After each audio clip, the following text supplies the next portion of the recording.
شک ہے کہ جب میں دعا کرتا ہوں تو میری دعا قبول نہیں ہوتی، میں کیا کروں کہ میری یقین پیدا کروں اپنی قبولیت دعا پہ؟ اگر کوئی وظیفہ بتائیں۔ دیکھیں، قبولیت دعا پر تو یقین رکھنا چاہیے مومن کو کہ اللہ کے خود اللہ تعالیٰ نے فرمایا کہ ادعونی استجب لکم، دعا کرو میں تمہاری دعا قبول کروں گا۔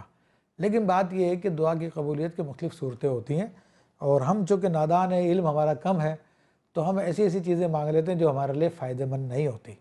تو اللہ تعالیٰ کے یہاں پہ قبولیت کی مختلف صورتیں ہیں۔ ایک صورت تو یہ ہوتی ہے کہ اگر آپ کے لیے مفید ہے اور اس وقت میں مفید ہے، اللہ تعالیٰ وہی چیز آپ کو اسی وقت عطا فرما دیتا ہے۔ دوسری صورت یہ ہے کہ وہ چیز اس وقت آپ کے لیے مفید نہیں ہوتی تو اللہ تعالیٰ اس کو لیٹ کر دیتا ہے۔ تیسری صورت یہ ہے کہ وہ چیز آپ کے لیے فائدہ مند نہیں ہوتی، اللہ تعالیٰ اس کے بدلے میں کوئی اور چیز عطا فرما دیتا ہے۔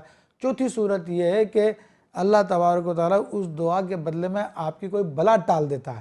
اور پانچویں صورت یہ ہوتی ہے کہ اللہ تعالیٰ اس دعا کو قیامت کے لیے آپ کے لیے ذخیرہ فرما دیتا ہے، اور جب قیامت کے دن ان دعاؤں کا بدلہ اللہ تعالیٰ عطا فرمائے گا تو بندہ اس وقت تمنا کرے گا کاش دنیا میں میری کوئی دعا بھی قبول نہ ہوتی۔ تو یہ اس کا عظیم اجر ہے۔